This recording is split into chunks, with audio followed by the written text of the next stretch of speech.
Well, welcome everyone, and thank you for tuning in to our fourth WeWorld Summit event, Luminate 2020.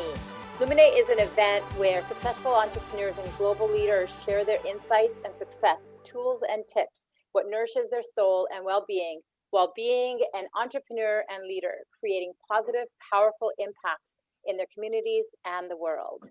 Our theme this year is Illuminate Your Way Forward. And let me introduce myself. I'm Pardeep Sandhu. I'm the VP of Sales and Marketing of Origin of Wisdom, and I have the honor of being your host. So WeWorld Network is a global community of joyful, abundance-minded entrepreneurs working collaboratively and sharing wisdom and knowledge openly for the highest good for all, for self, others, and our planet. We are excited to have Origin of Wisdom as the co-organizer this year. Origin of Wisdom works with organizations to achieve results by inspiring every person to self-mastery, to stand in their power and lead from integrity and compassion. So I would love to introduce our next speaker, Alexander Schieffer. He is the co-founder of TRANS4M Center for Integral Development, co-founder Home for Humanity, co-series editor of Routledge Transformation and Innovation book series, lecturer at the University of St. Gallen. He is also a transformative educator, engaged activist, passionate community builder, integral philosopher, and spiritual poet and performer. What a mouthful. And his topic today is Women Leaders Co-Creating Integral Futures, how remarkable women leaders across 5 continents bring about personal, organizational, and societal renewal via transformative process for holistic development. Welcome, Alexander. Over to you. Thank you, Pardeep. I mean, what a beautiful introduction and what a beautiful setup. I'm really honored to be in this beautiful space of joy and abundance, how you announce it. And I want to express and start expressing my gratitude, the gratitude to the WeWorld Summit, to the Origin of Wisdom, to Dr. Rain Lim, to Denise Mann, to Terence Ho, Pardeep, to you, because you pulled this important midwifing event, midwifing global transformation up with a lot of grace and professionalism. And this is very beautiful to be part of this family. And I really would like to welcome everyone on this session who is joining from far and near. You know already that we have people from around 5 continents at least, and not many more to come. This is, so we are going a little bit on a journey today, and I'm warmly welcoming you to this journey. And I want to say, as I start, it is indeed an honor not only to address women leaders from around the world, but also today to have the pleasure to share some of the stories of 6 remarkable women that I have the privilege to work with all of you. And I'm welcome you here from Home for Humanity in France.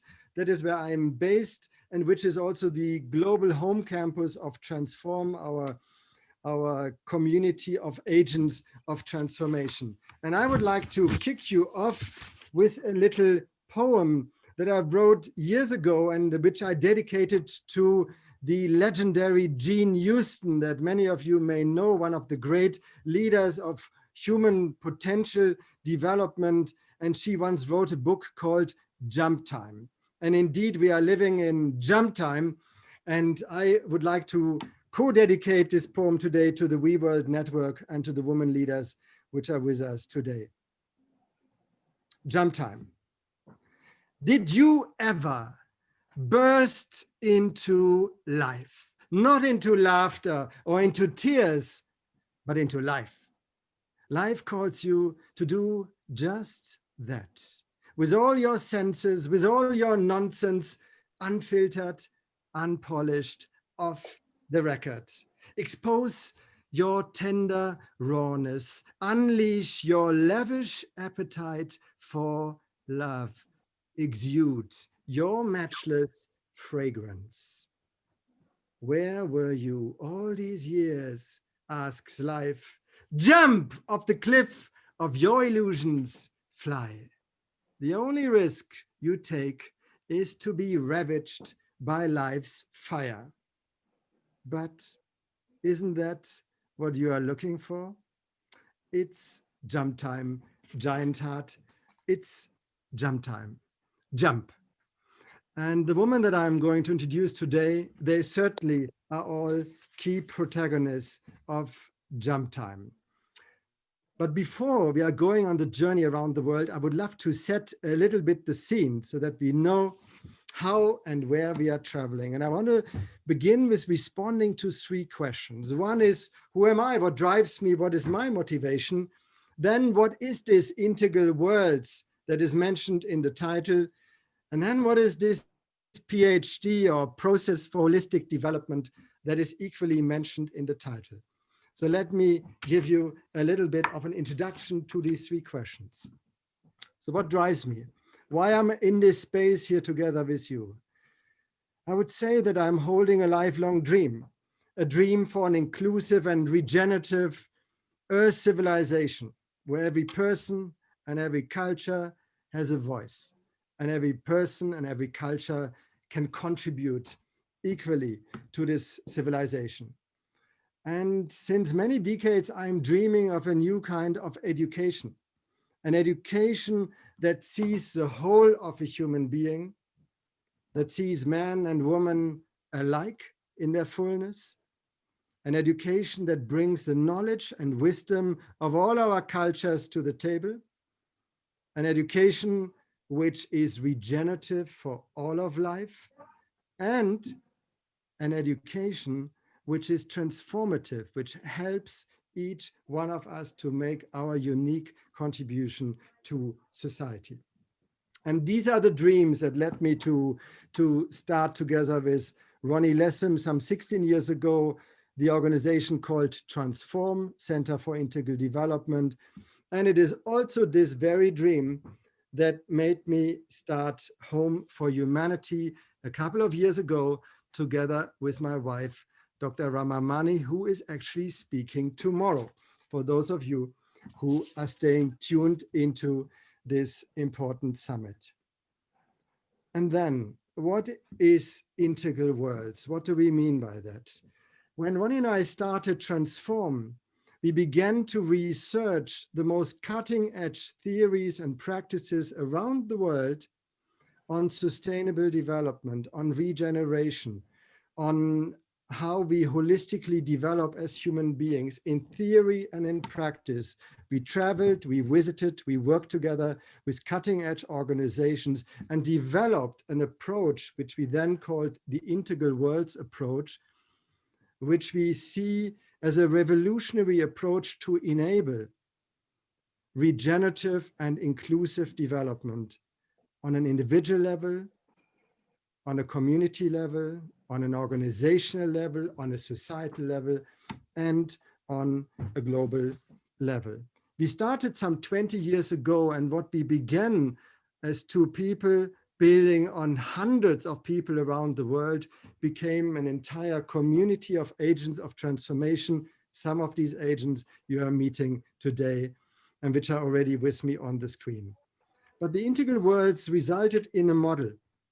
And without boring you now with slides and concepts, I'm showing you this little earth ball because it represents the integral model very well.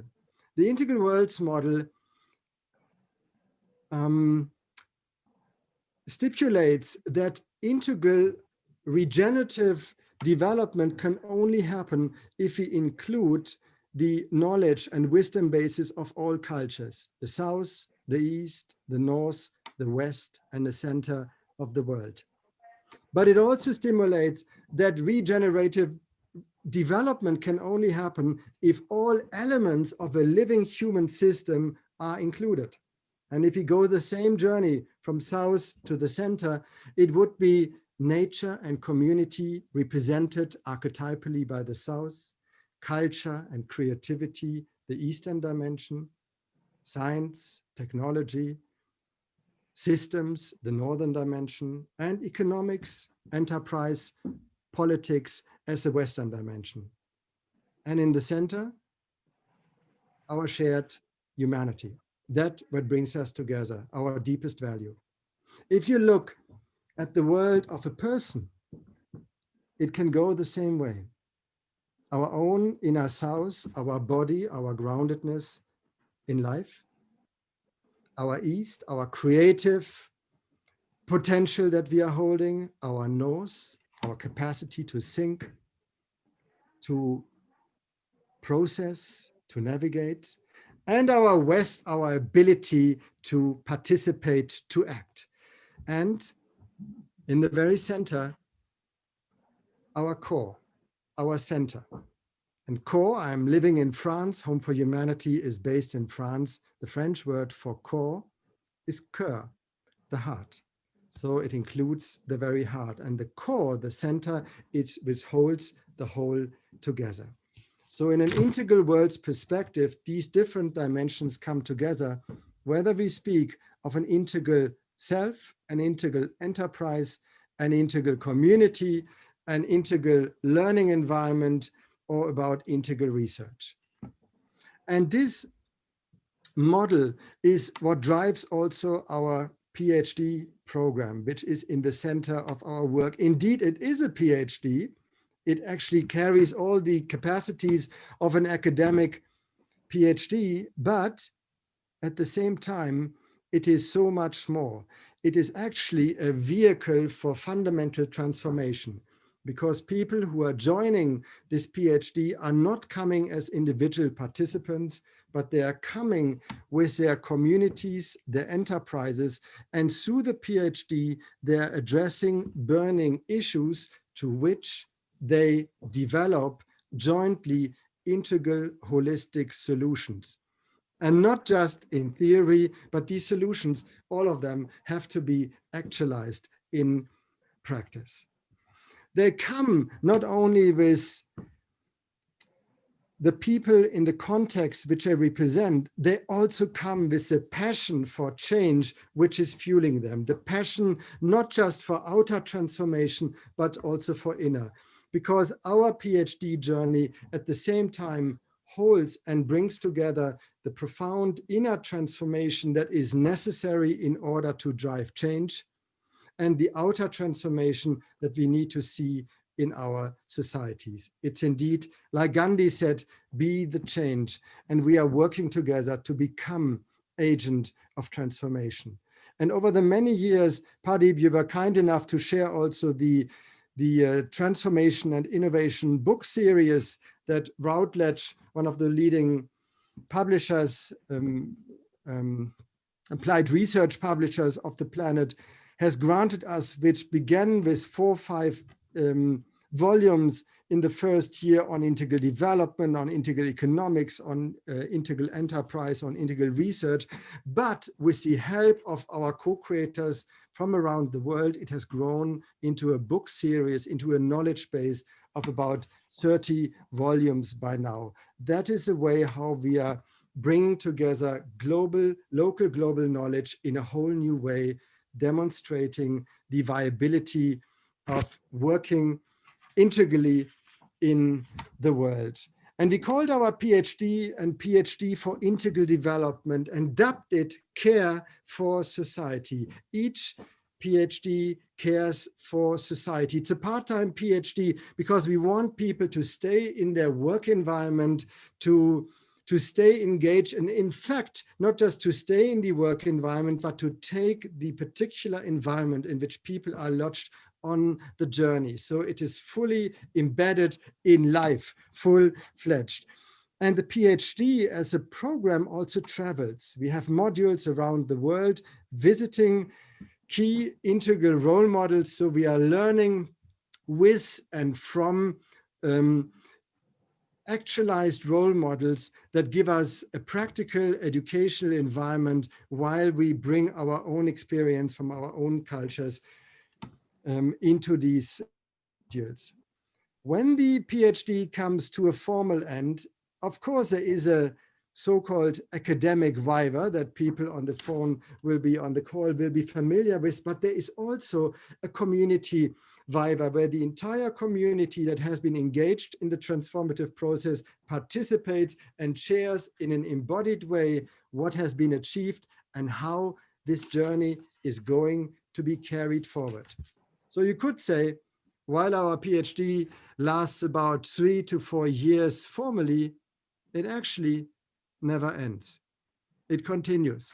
And it's meant, it is designed to change environments for good, and that the people and communities involved in the process take the process further.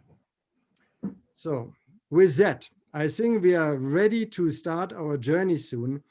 And I would like to take you now around the world to 5 continents to share with you the stories of 5 PhDs and 1 surprise story. And the 6 remarkable leaders that I'm going to introduce, 3 of them are CEOs and founders of business enterprises in their own right. 1 is a leader within a religious congregation. 1 is an independent journalist and educator.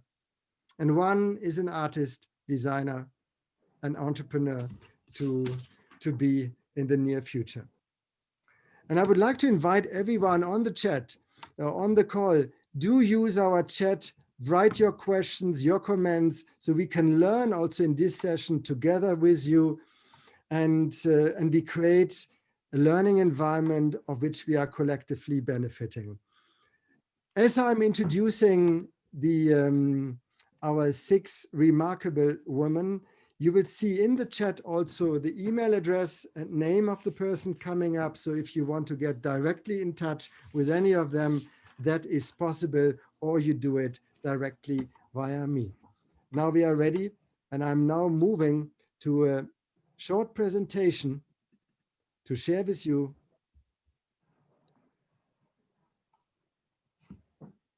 the stories, in short, of 6 remarkable women. And we don't do that alphabetically starting in America, but we start at the other side of the alphabet with Z in Zimbabwe. And here we are in Zimbabwe, where we are meeting Chipo Ndutso. Since 2 weeks, Dr. Chipo Ndutso. And Chipo, you see her on the upper left level, you see a picture of Chipo with a lioness behind her.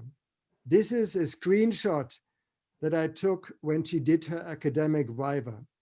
Chipo had her totem animal behind her, the lioness. Chipo is a Shumbares, and she evoked her cultural heritage. She evoked the power and the strength of the lioness when she shared her own story. Chipo is the CEO and founder of Providence Consulting in Zimbabwe, and her passion, her innovation, and leadership focus is the co-creation of an African integral enterprise. African enterprise? We probably all thought there is only one way of enterprising, but the Western way of enterprising doesn't suit the African continent and has brought many African countries into deep economic troubles. And Chipo is, together with her team, is one of these pioneers who are looking and pioneering a new approach to African enterprise. And at the same time, with that new enterprise, Chipo is pursuing her passion about the holistic liberation of human capital in Africa. And that's why her organization is called Providence Human Capital. You see a team here on the screen. And Chipo, when she joined our program 5 years ago, she was a seasoned and senior executive in a major organization, a corporate in Zimbabwe. A year later, she quit her job and started her own organization, which by now, you won't believe it, has some 4,000 employees. How that is possible is happened through social innovation.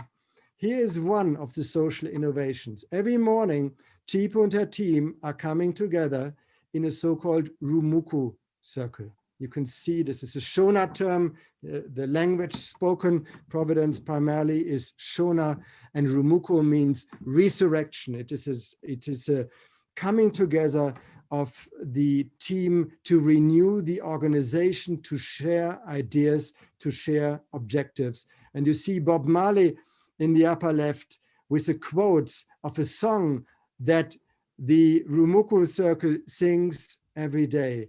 It's redemption song. And the one line, Tipo, which always touched me most when you sing, emancipate yourselves from mental slavery, none but ourselves can free our minds. That is the energy that is moving through Providence Consulting. And have a look at this particular approach to enterprise.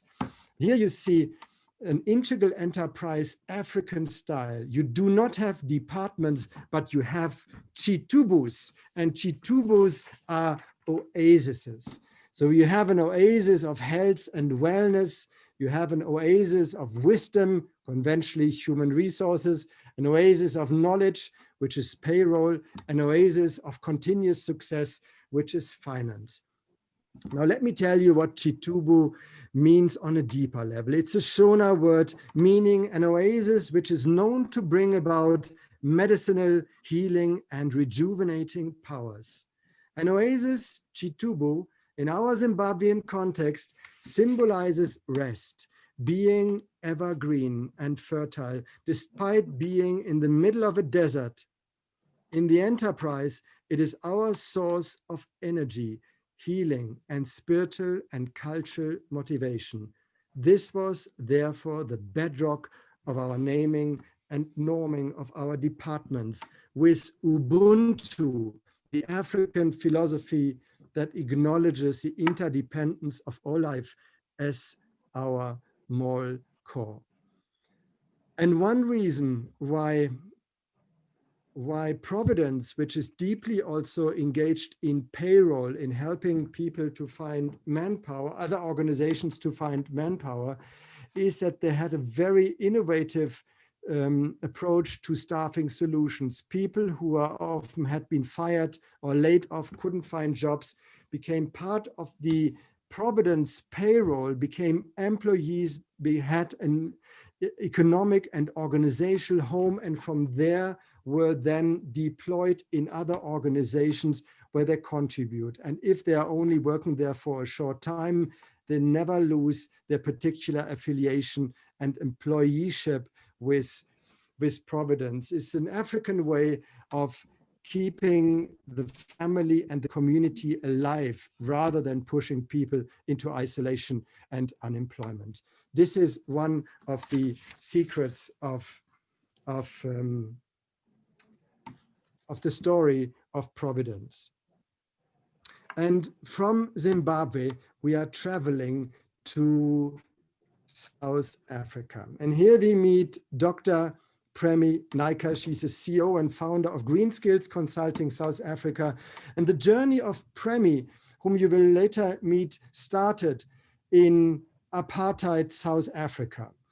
As a woman of Indian descent, she simultaneously experienced for many, many years and in her entire upbringing 2 forms of oppression. The one is the oppression because of the color of her skin under apartheid regime. The other one is the oppression as a woman, in particular also in workspaces.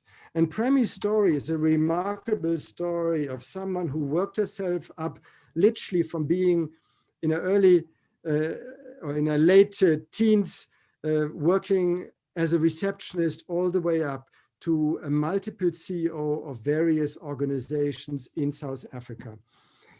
Premi, when we met for the first time, integrally was very much working, if you want, in the north and the west of her being. She is a woman of supreme intellect. She is an IT specialist.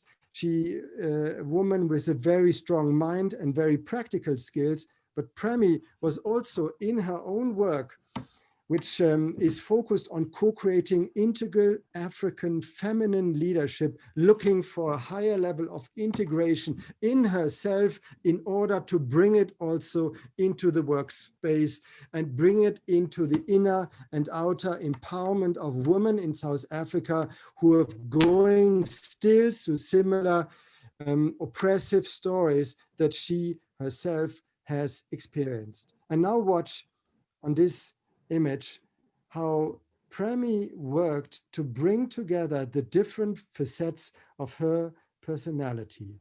You see in the center the inner face, the white and the black merging, the core, the inner voice. The south is the face of the south, is African Ubuntu. You see the woman in the African continent. In the east, it's a face of the east, the Indian spiritual dimension. Here she's tapping in her own ancestry, being born into an Indian family. In the north, you see Premi's face of the north, the social innovator, the researcher, the woman as a technology expert. In the west, you find the face of the west, Premi, the entrepreneur, and Premi, the educator. These 4 dimensions plus the center have come together in this journey. And then Premi created an enterprise that mirrors the inner development, and you see it here. Green Skills Enterprise, an African feminine enterprise. And you see in the south, integral green circles. There she works with groups of women in particular in communities of practice. The East, an integral green sanctuary, where she creates dialogue and conscientization spaces for women, safe spaces to develop. The North, an integral green academy, is also part of her enterprise, the academy which takes forward the research that she has started in her PhD. The journey never ends. And in the West, an integral green e-laboratory where she works on bringing new workspaces into the South African work market, in particular working with young women, with girls, with women, women leaders, and with youth in general. So this is a short reflection of Premi's way of co-creating integral worlds. Impressive work. Now, we make a jump. We are going from South Africa to all the way to Nigeria, to northern Nigeria. And we are meeting Sister Esther Shebi. You see her here in a very typical role in the center of a huge group of women. Sister Esther's passion is co-creating an integral center for community healing and transformation. She's dedicated to empowering African women and women communities. When Sister Esther joined our program, we had very interesting conversations about fertility. You need to know that Sister Esther is a leading expert on African traditional medicine, and she runs a center for healing. And many women come to her with fertility issues because for a woman not to reproduce in many African communities is a dramatic stigma. You are pushed into a role of marginalization and are completely disempowered. But Sister Esther didn't work only on the body and the bodily health level. She worked with an integral concept of fertility, helping women to emancipate themselves into their own creative fertility, their intellectual fertility, and also their entrepreneurial contributing fertility, transcending thereby a narrow perspective on womanhood. And when I had the enormous pleasure to be invited to work with Sister Esther and her congregation in Jos, I met 60 nuns, and this was perhaps one of the most spectacular moments of my life, working for 3 days with 60 African nuns on an integral congregation. And you see, just to show the collective and co-creative way how Sister Esther also brings the integral work into her congregation, you see it in the left of this image, the 3 images in the left. On the upper left, you see a group of sisters after a discussion of one of Sister Esther's chapters. On the right, you see a younger sister explaining the integral model to the congregation. In the middle, you see Sister Esther working with a group of her sisters. In the congregation called Our Ladies of Fatima, there are 4 different dimensions. They're working on community engagement, on spiritual care, on education, and they have their own enterprises. If you look at these 4 dimensions, they make a perfect integral constellation. And we worked together to bring these different dimensions of the congregation together to a higher level of synthesis. If you look on the right of these slides, you see Sister Esther in action within the communities. Women circles of friends, women communities. On the lower right, you see her in her own village talking to elders as she works on her research to tap deeper into an understanding of women empowerment in African societies. On the final picture, I would like to show you, you see the picture when I was for the workshop, and you see perhaps the very shirt that I'm wearing today, I'm wearing also on this picture, because it was a shirt that the sisters gifted me after that workshop, and I had to put it on immediately. And sister, is not that I since then never took it off, but today I took it, I wanted to put it on also as an expression of the way how in all our 6 cases that I'm sharing today, we are co-creating on the ground. In our case, PhD supervision is not about repeating old patriarchal educational concepts of the professor giving direction and the rest follows, but we are continuously in processes of co-creating innovation on the ground. And I feel blessed to be being part in this co-creation process in Nigeria. From Nigeria, we are moving to Jordan. And we are meeting here Mayada Abu Jaber, CEO and founders of the World of Letters. You need to know that Mayada is a geologist. And when she did in America her geology studies with great excellence, and when she came back to Jordan and indeed got a job, a senior job as a geologist, she experienced what it means for many women till today when you work in a highly patriarchal environment. She was mobbed, she was inhibited wherever possible. She ultimately quit, but she didn't quit in resignation. She then started an educational enterprise, it's called World of Letters, where she engaged in emancipating young people, in particular women, to step up to their own full capacity. You see her here speaking on a woman empowerment forum, and I want you to have a close look at this picture, because it's actually a very telling one, because you can see that the WO in the picture is cut off. It looks like a men's economic forum, but it's actually a woman's economic and empowerment forum. This is indeed almost symbolizing the hurdles with which Mayada Abu Jaber has to fight. But she's committed through her PhD to co-create a feminist economy in Jordan and in the Middle East. She is engaged in radical advocacy for the inclusion of women in economic and societal processes. And she has a very interesting way of going about it. So here you see her with so-called fikr circles with young women in rural Jordan. What means fikr? And that's what I mean with the innovative way how Mayada is working. She's a geologist. Now she is a cultural geologist. She's tapping deeply into social models within the Arab and Bedouin world from her own cultural context, in order to see what kind of useful formats are here that enable women to step to the fore. And for example, these fikr circles, fikr means knowledge.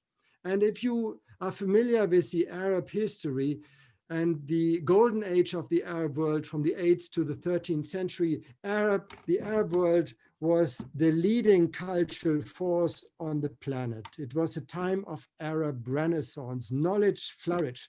This time is over, but it is not over because people like Mayada Abu Jaber are actively working on a renaissance, bringing these traditions, these capacities in society newly to the fore. And as she researches these traditions, we also find, for example, a social tradition called Divania, which is about social gatherings, where traditionally the women often sat not just in the room, but in the front rows. They had a voice. And the voice that many of these women don't have at the moment, Mayada is giving it back to them and working in this kind of reinventing of traditional concept, working with these women to step in a new way to the fore. And you see her here in a fika circle in a rural community. I had the pleasure to participate in this particular meetings, which was headed by Mayada. And we have here on the table, on the other hand, the sheikh, you can't see him, sitting, and other local dignitaries. And I didn't believe what I saw when I noticed how Mayada was leading this circle with enormous competence and authorities, and thereby gave a role model to other women, parents, young students who were also in the room, who witnessed a role model of what the contribution of a woman to Jordanian and Arab society can be. And Mayada's work is so important because while Jordan has a very high literacy rate, the proportion of women really participating in the workspace is one of the lowest in the Middle East. And this is what Mayada is set out to change. Wow, there. Now we are moving in one person to two continents, to America and India. And there are not many people who are able to hold two continents in one, but Jean Parker is able to do that. Jean is an independent journalist and educator. She's also a Transform Senior Fellow. And her passion is about co-creating emergency preparedness through community cohesion. Now, when Jean, in her earlier life, she made a career as a very seasoned journalist. Her passion is community radio. She worked for the Radio Peace in Costa Rica. She worked in particular in times and situations of crisis and emergency. She was one of the first women on the ground, women journalists in the tsunami in Indonesia, if I remember well, or India. Jean has to help me later. But if that were not enough, this is already an incredibly remarkable achievement, how Jean works and gives voice to people who are usually marginalized and whose voices are not heard in these emergencies. Jean does it in the most extraordinary way, and Jean does it despite the fact that she cannot see. Jean is blind. And when I met Jean, and all the time, Jean, that we spent together, be it in South Africa, be it in Slovenia, be it in France, be it in India, when I saw her in action, it is remarkable how Jean is able to see into situations, though her eyes don't do the work, but her heart, her whole senses. She's so attuned and switched on, and a remarkable personality and change agent. Jean has a particular passion for India. And that's why she holds these two continents. She's born and raised in America, and she moves between both continents. And in her PhD, she with community radios in two very remote communities at the foothill of the Himalayas in Uttarakhand. And for those people on the call who know that part of the world, you need a couple of days with a proper vehicle to get there. And Jean did her research taking these struggles on herself, spending a lot of time with the communities on the ground, taking a translator, interpreter with her. Often a second translator was needed in the communities because so many different languages are spoken in India. And you can see her here already on the opening slide in action with her interpreter, with the women engaging with the most vulnerable in India. Here on the next slide, a couple of impressions of Jean at work, surfacing knowledge, giving people a voice, enabling community cohesion. The important thing is that these villages, these communities are victim to emergencies, to disaster, for example, through massive landslides, and often the knowledge which is somehow there isn't present, isn't activated in the moment when it's needed. And Jean's work was very much to surface knowledge on community preparedness for disaster in these communities in order to make this knowledge explicit, in order to help people to, in future, deal with disaster when it comes in a way that it doesn't cost countless lives. Now, Jean has taken her work into a marvelous book, which is also part of our series, a book on emergency preparedness through community cohesion. And she has taken her work into the world. This is the integral model that she has developed, where you move from concrete experience all the way to a new socially constructed reality, a new understanding of reality, liberating people from formally held beliefs, allowing them a higher level of consciousness and engagement in their own lives. The intercritical action research to innovation. I wanted to show you the slides to also demonstrate that all our PhDs, of course, profoundly work also on developing new theory, but the theory is worthless if it's not at the same time brought into action. Now, I shared with you already that at the end, the community comes together to really also embody. In this particular case, we had her community viva in Delhi. And you see in a group of people from the communities, the interpreter is here, and in the middle you see a Swami, a gentleman in orange. It's Swami Agni, where she is one of India's most renowned social activists. He was awarded the Alternative Nobel Prize, the Right Livelihood, and he is a liberator of bonded labor. Modern day slavery in India is a big issue, and he is one of the key persons to liberate India from that. And he participated in witnessing when the community, together with Jean, presented the impact of her result. And imagine a man who his entire life fought tirelessly for the disadvantaged. But when he came out of this presentation, he wrote a letter to Jean, which I would like to read. He said, "Dear Jean, the other day when I saw you in action, I felt challenged.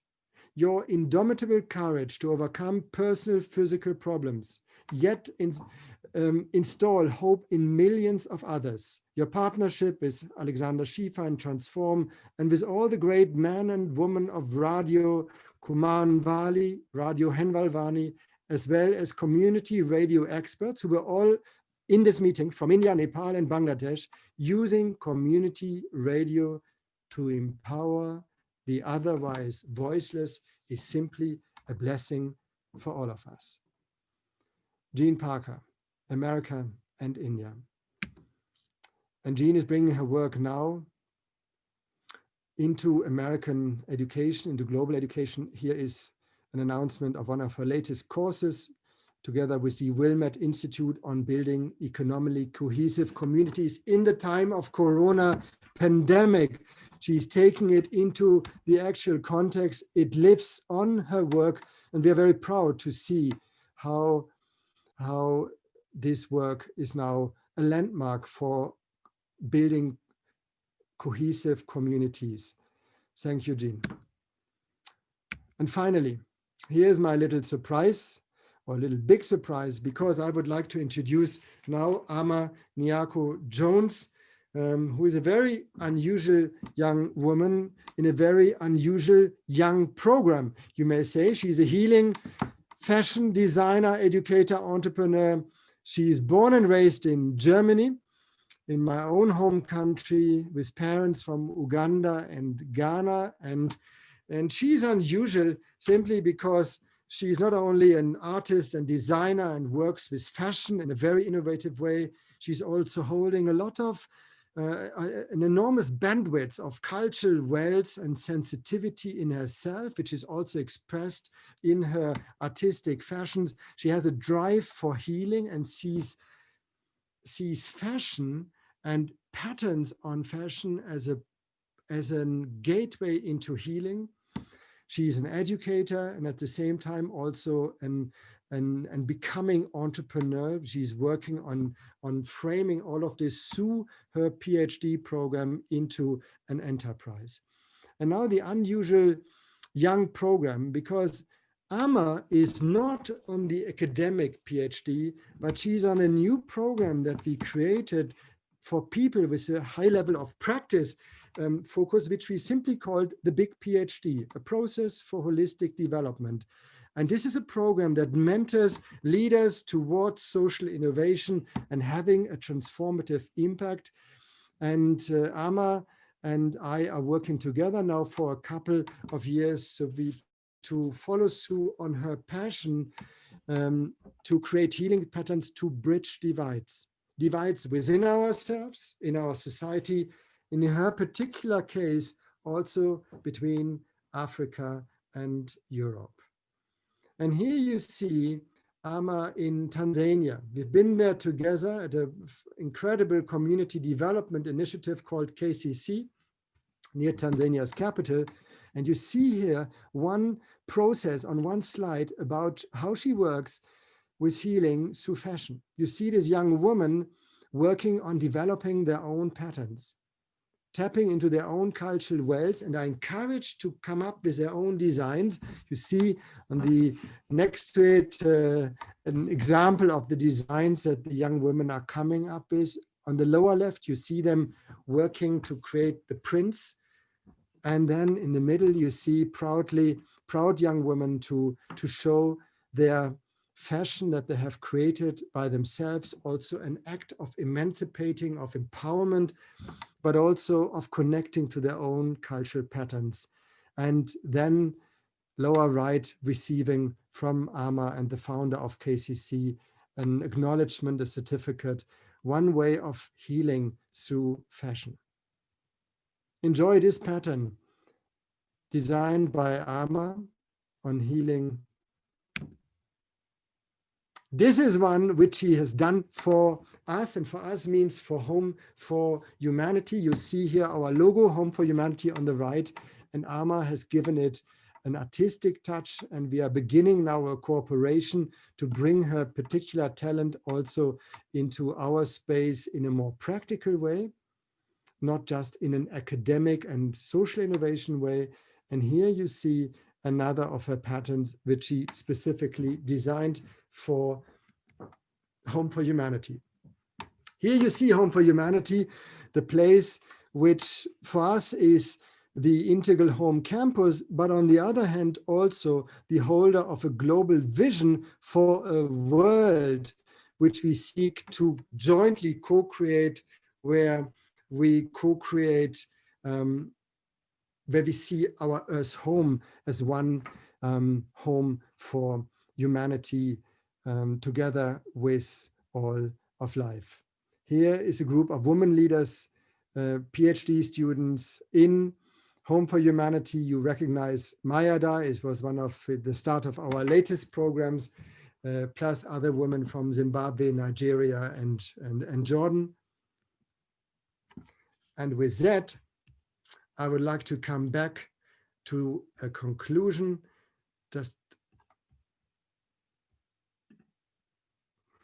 and come back to the main screen, and would like in conclusion just to share some reflections of what did I learn in working with these 6 remarkable women. I learned and was very touched by the radical commitment to go through a tough inner journey. Every one of these women went through a profound personal transformation process and knew, if I don't do it myself, I can't create an alternative reality. The capacity, my second point, the capacity for radical inclusion of others, of other perspectives, of other cultures, but also, and often that was a process, a radical inclusion of one's own self, the fullness of one's own personality. What I was deeply touched by, and I want to bring this, though this is here a semi-academic space, if you so want, but each of the women also was driven by a deep spiritual core. I may also call it phase in life. Each one has a very different axis that you could pick up from the different context in which each of these 6 women works, but each one very openly and very clearly is driven by a power from within that allows them to be driven into the impossible. And perhaps we can hear something about that later, but this is something which I was profoundly touched by. The other thing is the cultural capacity, the ability to access the right kind of cultural format. You saw, for example, in the case of Chipo, the Rumuku circles, resurrection circles, building on the depths of Shona culture, the circle of friends in Sister Esther's case, building on Nigerian culture, the Fika circles in the case of Mayara, tapping into Jordanian culture.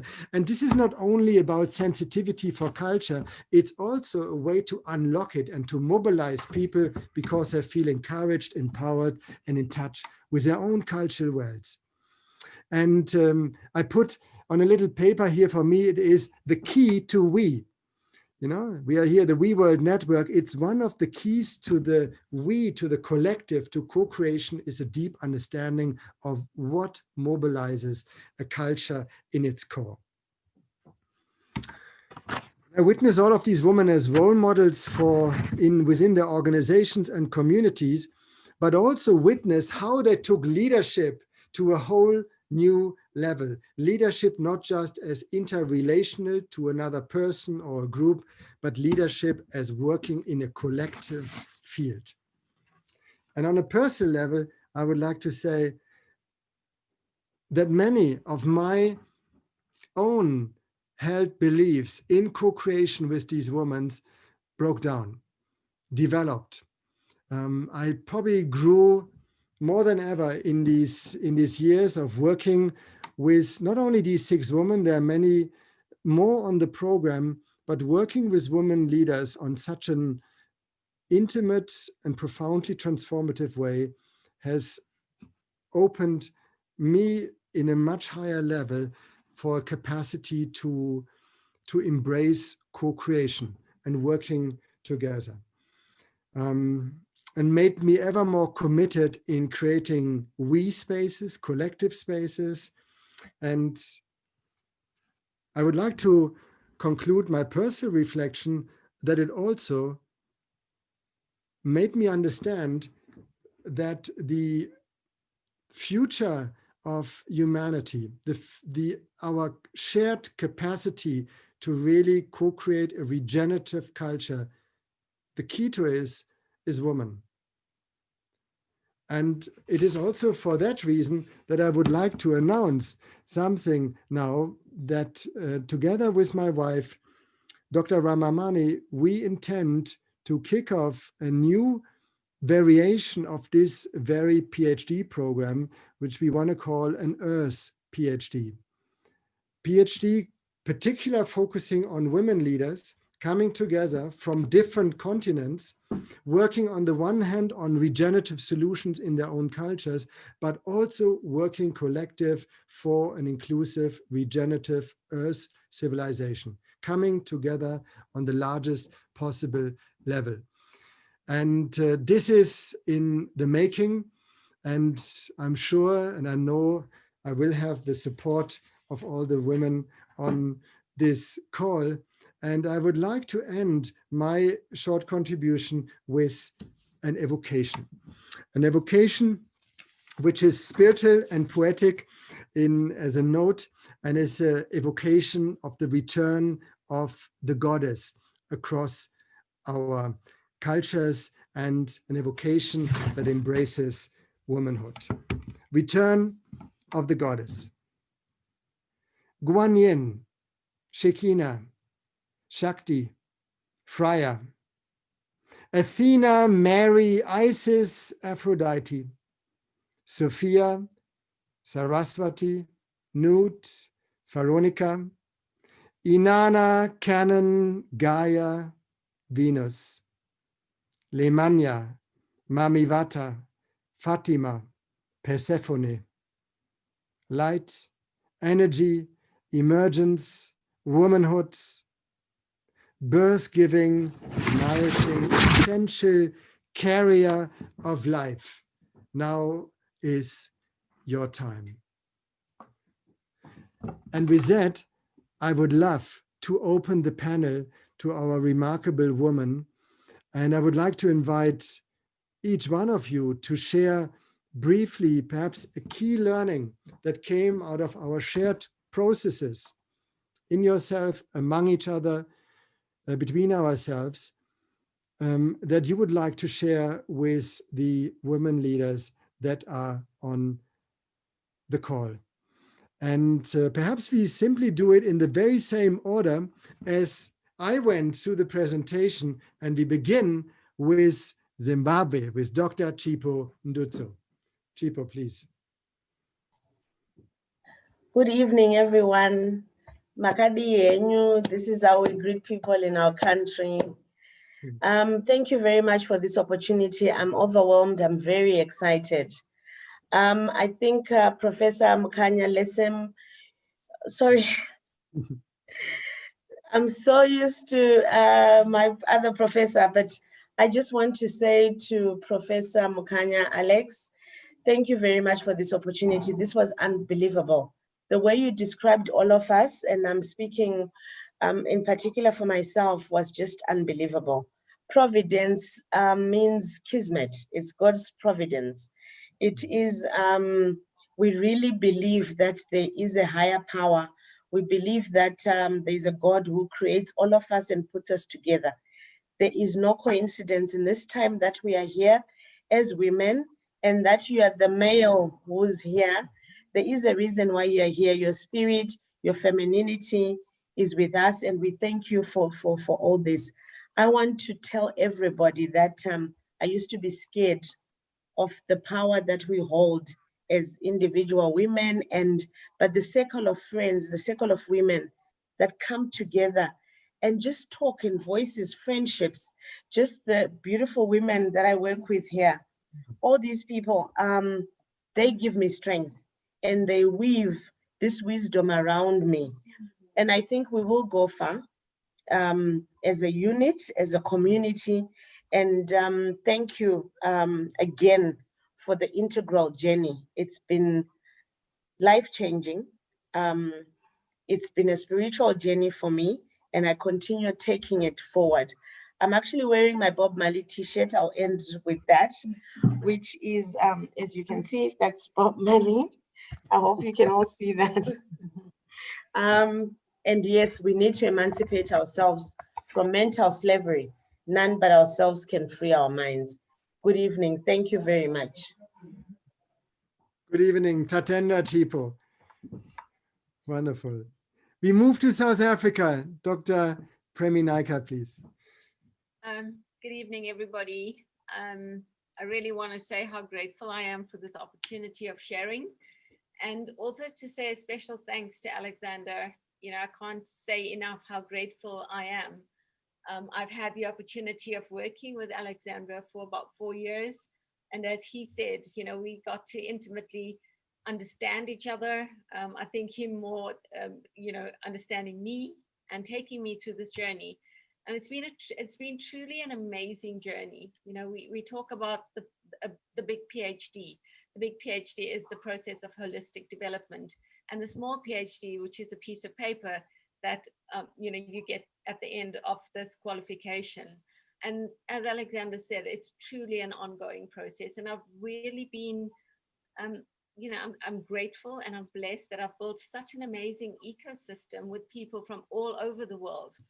And I think that's, for me, has been truly a transformative journey in its own right.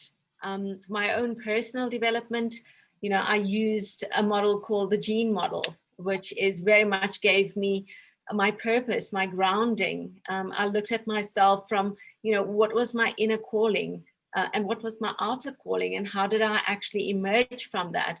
And through that process, basically finding my own inner dimension, and going and continuously going through that process of development and emerging and embodying the process for me and living it in everything that I do from a truly authentic purpose. And so what I got out of this journey was finding myself as a woman leader, as a feminine woman leader, and being truly authentic to who I am, and basically looking at me as an individual and how I could work with other women. So we call that the genius, the gene and the I and the us, giving us a holistic development platform. I use that in my personal life. I use that in my interaction with other women. And my passion is technology and people development. And so bringing the two together on a continuous basis is what I do on a daily basis. And I know my community, some of the women in my community are on this call, and I'm truly grateful for them giving me their time, or giving us their time this evening. And yeah, I'm looking forward to actually working with every single one of you and growing Green Skills into a truly transformative organization for education and enterprise development. Thank you. Thanks, Premi. It's a beautiful also affirmation that we don't only work as an innovation ecosystem among each other, but also our institutions begin to weave more and more together and to become an institutional ecosystem. That's certainly one way how we jointly also seek to drive change beyond ourselves across the planet. And with that, we move to Nigeria, to Sister Esther Shebi. You're still muted, sister. Yes. Okay, I have now. So good evening, everybody, and nice to meet you all again. And thanks for the golden privilege to participate in this conference.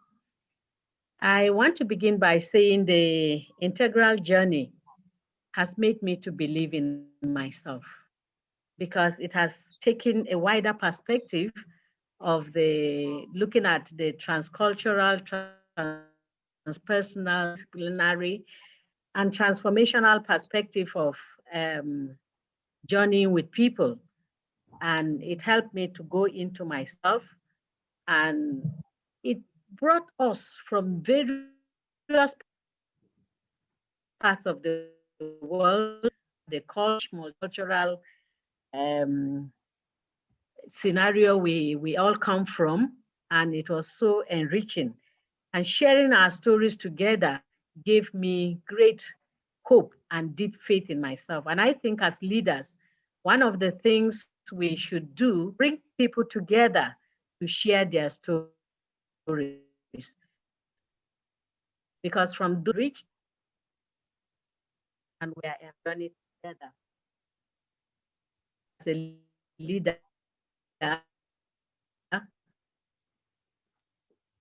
as people, because they have a lot of initiative, they have a lot of energy and wisdom and power within them.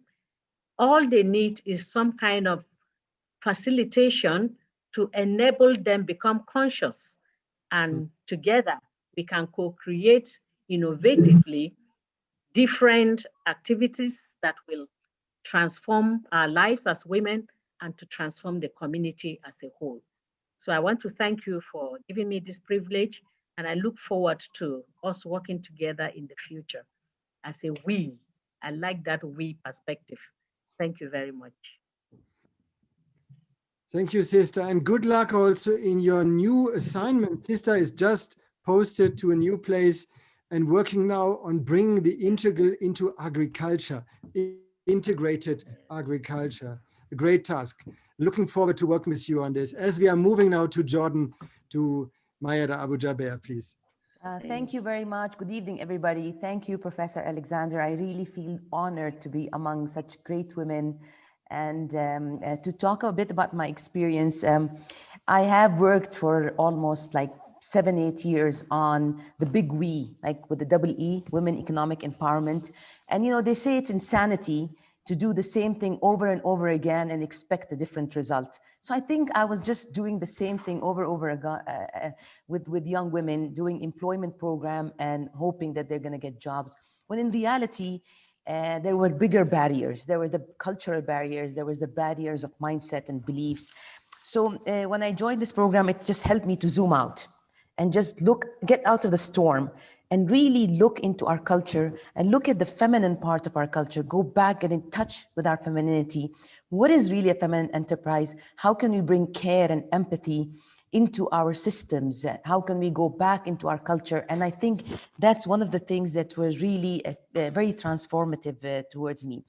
What's really beautiful also that I could work with people, you were in the Dead Sea area, by the way, in that meeting, in the Dead Sea, in the forested area of the north, and get connected to nature again. It's a place where I felt a void and I got my connection to nature. And digging deep into my inner call and the call of women in these communities, I also started looking into our harsh desert environment. And as you remember, Professor Alexander, I started talking about a bit more about the desert rose, and that's why I have also this rose at the back, if you can see. So the desert rose is actually a formation of geological formation that's found in nature. And it is not a rose, it's just a rose that's created from sandstone and create these platelets of beautiful flowers. So in the most harshest of environment, when we come together in care and empathy, we can create the most beautiful roses. So that's some of the things that inspired me. And I believe also us coming together here as groups, I think there's such a beautiful rose in each one of the person who spoke. And I think we're just creating this big formation worldwide. So thank you for this opportunity. It's a beautiful journey. I've revived the Fikr circles. We're working on Fikri. And we're creating the Feminist Integral Center for Research and Innovation, where we can create and do change. So thank you for this opportunity. Thanks, Mayada, also for making us right now a rose garden, all of us. And this is a good prompt for Jean Parker, at the moment, I guess, in America, to come in and share your wisdom, please. Thank you. Thank you so much, Alexander, for this presentation. It was wonderful. The answers to the urgent questions of society, by definition, are holistic. They're holistic in nature, and they live in the intersections where cultures and ideas and disciplines come together, and the intersections where there isn't anything that has emerged yet. The answers to my research question in my PhD dissertation was there, in the combining together of emergency preparedness, of education, technology, and media, and culture, and religion, and so much more.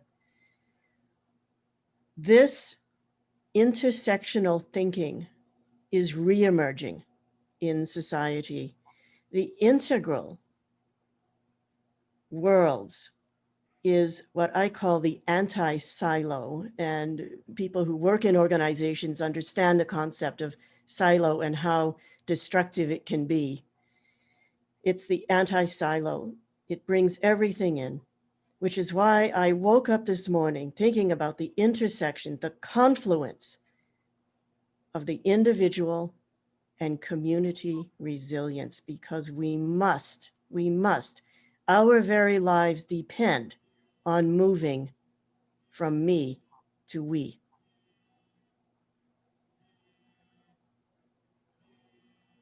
Jean, that was powerful. And it deserved, I guess, a moment of breathing. Thank you for sharing this. And listening to you, Ama, I almost felt a new pattern emerging. that Jean was evoking. So now over to Armani Jones at the moment in Germany. Thank you very much, Professor Alexander. I'm very honored to be in this circle of such beautiful, powerful, and great women.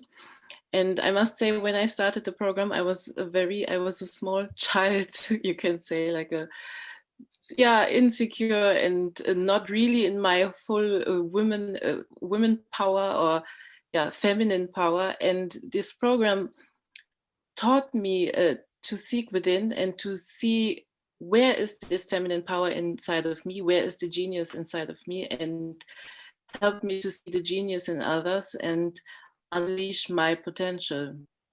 So now, and I'm on a journey, I'm still on the journey, but it's a beautiful journey of healing and transformation. So realizing that patterns, and it's not only patterns on clothes, but it's also the patterns we in our life produce and reproduce, and to see how can we change the patterns, destructive patterns, for example, and globally and personally. So yeah, it's really a great journey of self-reflection and self-empowerment, and a beautiful journey to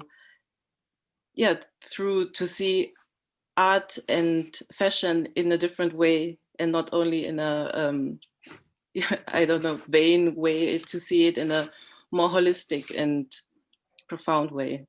So yes, the journey brought me deep within.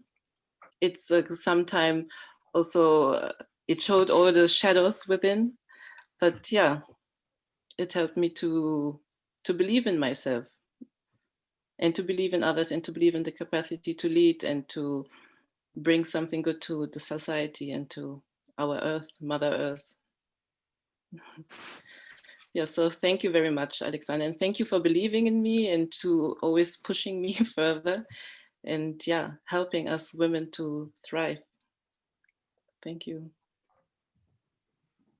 Well, thank you so much, Amma. And I just want to use this short moment to thank all of you for how you also enable me to grow and to thrive in this beautiful co-creation. And with that, I would love to open also the panel to questions which might be in the room. And I would love to invite Pardeep back in to help us to identify perhaps some of the questions which might be in the chat, and to support us in this final part of our session together.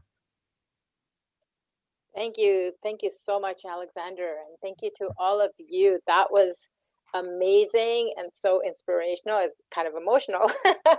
And I really, really loved how, you started off the session with saying, who am I and what drives me and what's my motivation and, why am I in this? And just listening to all of, these amazing women and inspirational leaders, it really did make me think about, like, who am I and what is it that drives me? And this was so motivational, and I'm sure that this is amazing and motivational for so many.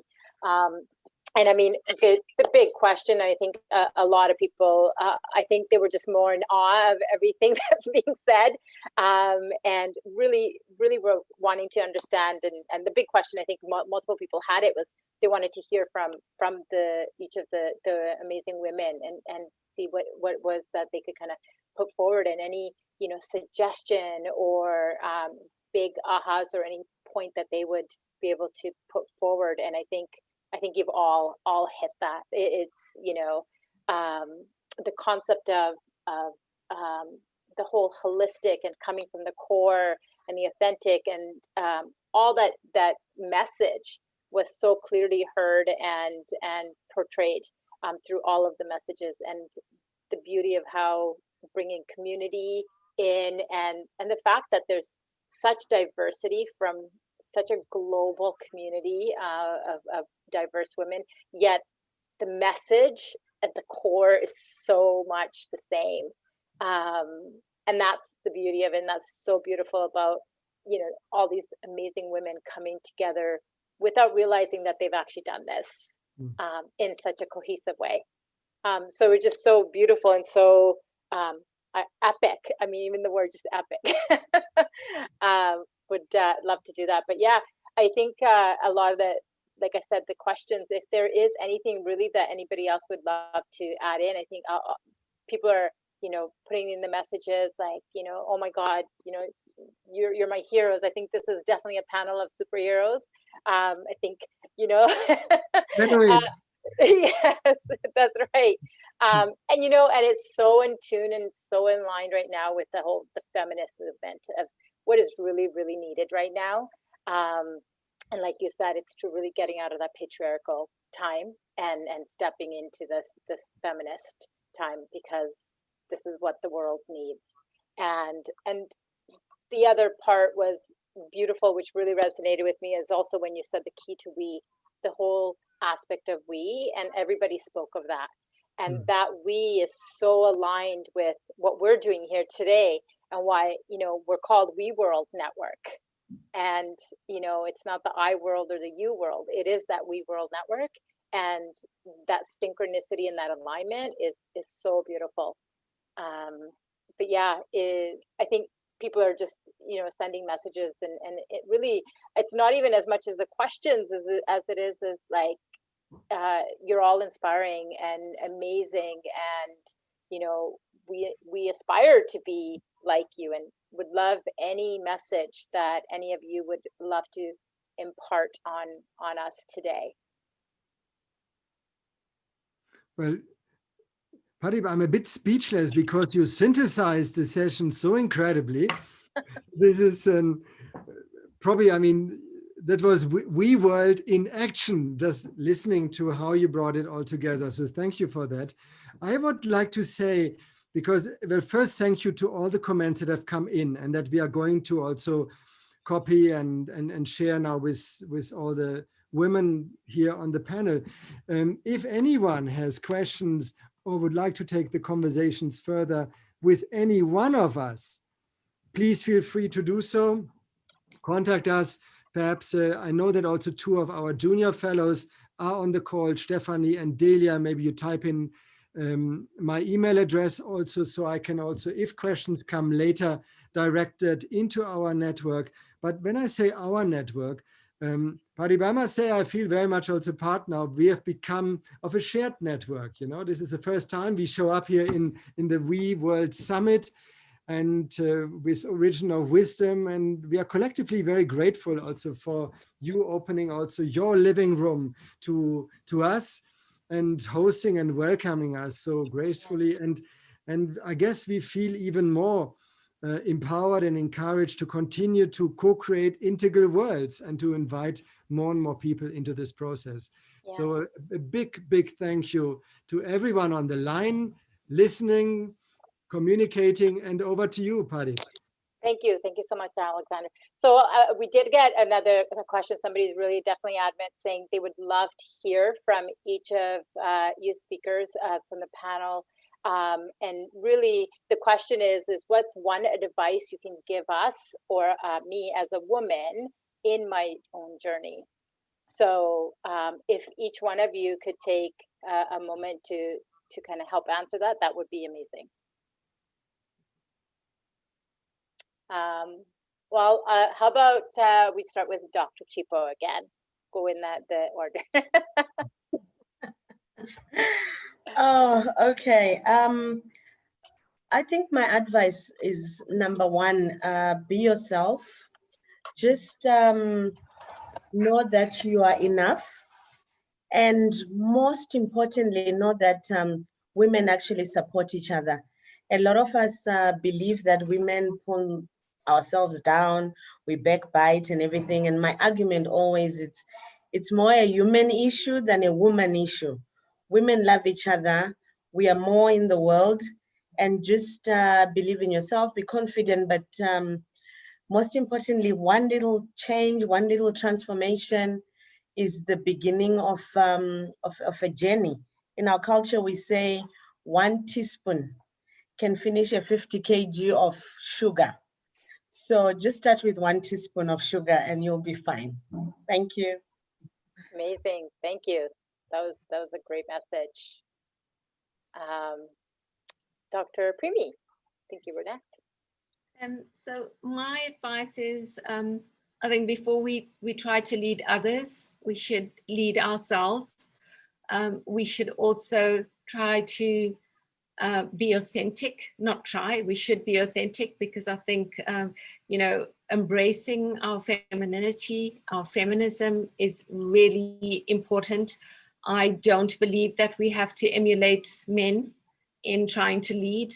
I really believe that we have our own power. And I think that we should all develop our own voice, and we need to develop the collective voice. So I think in supporting each other through this process, through a really difficult period that we're going through is key, and it's very important. I think women are the ones that are suffering most from the pandemic. We have taken on extra responsibility over and above leading our organizations and working. We've taken on the home responsibility, you know, the kids studying and all of that. So I really believe that we need to support each other in this process. And in the process, we need to embrace men and work with men. Thank you. Thank you so much, Dr. Pimi. That when you said lead ourselves, and really that's where it starts before leading anybody else. It's so, again, aligned to what we do in Origin of Wisdom. You know, the Seeds Leadership Program that we have. That's what it's truly about. Is that you can't lead others until you're able to lead yourself. So such a beautiful, beautiful message. And again, so aligned with what we represent and what we're talking about today. Thank you. Sister Esther. Oh, let's unmute. Sister Esther, I think you need to unmute there. Oh, thank you very much. I think, like others have said, there is power in working together. There's a huge power in working together, because as individuals, we can do very little, but together we can change the world as women. And I know women can. Thank you very much. Thank you. Thank you. Beautiful, beautiful message. Thank you. Yeah, my one word that comes up is actually be true and be authentic. Be yourself, and never make even anybody try to change you. Like, stay true to yourself and stay authentic to your cause, and then you can create change. Another word that pops out is resilience.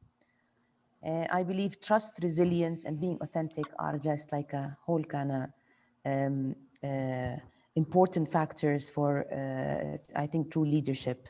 And I've always worked in a collective. I've never worked alone. I've always had this, I've always found people to work together. And I think if you have these three things, working together makes it even stronger. We trust each other, we're resilient, and we're true to the cause. So I think there's three things that come up to me directly now. Thank you. That's beautiful. And I think, you know, when you're authentic and you're truly true to who you are, and you're doing what's from the heart, I think you get the same like-minded people coming to you to be able to work with you. So that's a beautiful message. Thank you. Who was next? I think Dr. Jean.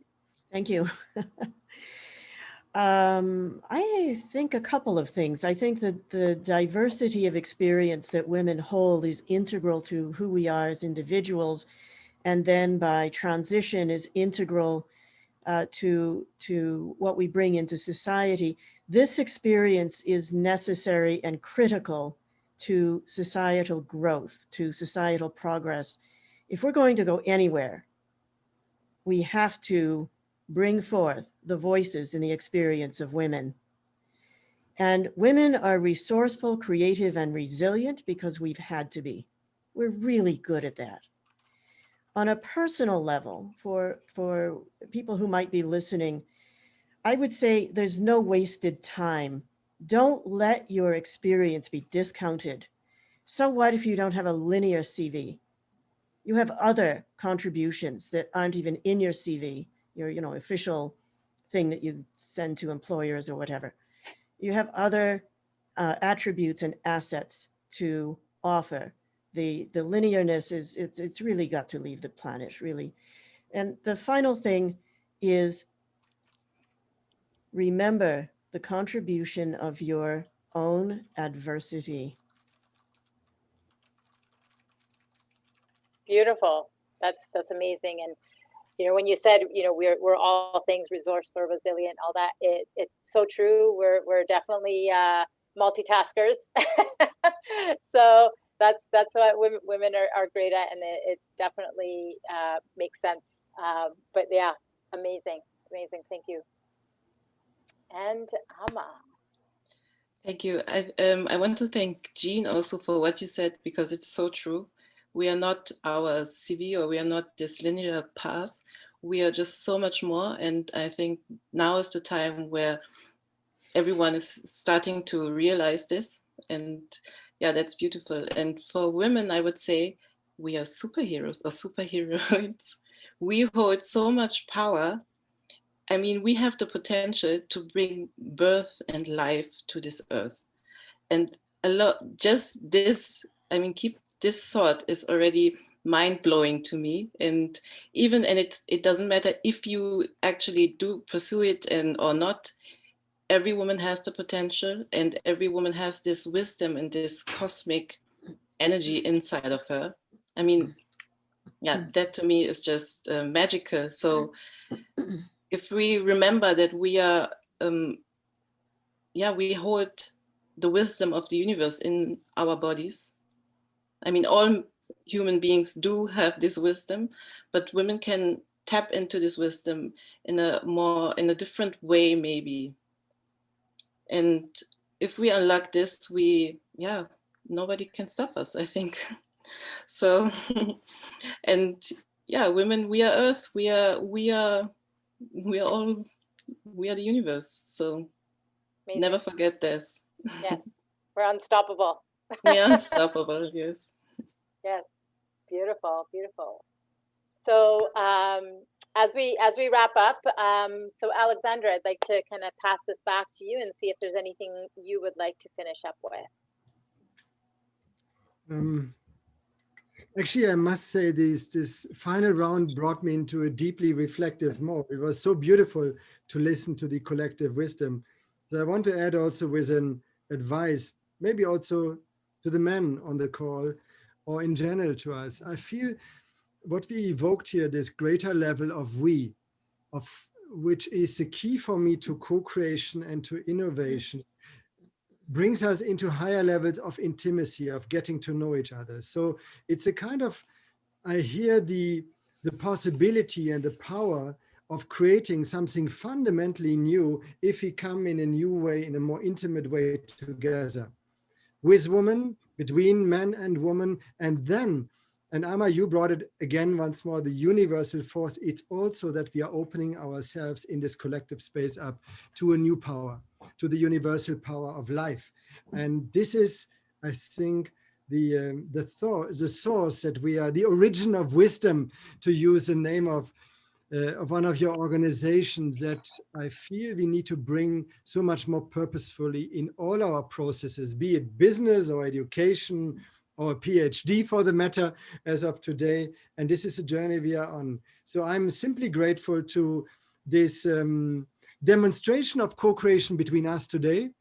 And I feel honored and humbled that I could take a lead on this today in sharing the stories first, as I was invited to do so, but I also feel almost like a need that we need almost to hear each one of the women on the panel in a separate session to have the whole story and the whole wisdom laid out. And this was a beautiful reminder for me of that as well. But I would like to thank you in the name of all of us for hosting us, and for hosting and enabling such a beautiful moment and experience of co-creation. Thank you very much. And thank you to the audience for being with us. Great. Wow. Thank you so much, Alexander, and to all of you amazing women. So just wanted to remind everybody also that Alexander is generously offering 5 mentoring sessions, 30-minute sessions for any of our panelists, attendees that are interested. And also visit our website at weworldsummit.com, and you'll be able to read up more about Professor Alexander Schieffer and all of these amazing women. And again, our Facebook, our Instagram, and our Twitter handles WeWorld Network has all of the information where you're able to definitely follow up on there. And so just reminding, once everyone signs up, you will also be able to see these replays till the end of the year to watch back again. And just want to kind of end with just letting everybody know that we're having tomorrow's speakers is Dr. Ramani, Alexander's wife, and co-founder of the Theater of Transformation Academy and Home for Humanity. And she'll be speaking on enacting the heart of humanity, women leaders manifesting the future. And then later on will be Jennifer Pear. She's founder and president of Ancient Plant Wisdom LLC and PSE Nature Provides. And she'll be speaking on how to harness vitality with nature. So thank you to all of you, amazing, beautiful souls. And thank you so much, Alexander, for really bringing this to the world. So WeWorld Network is creating world peace through business. When you educate a woman, you educate a generation. Thank you, everyone. Namaste. Thank you.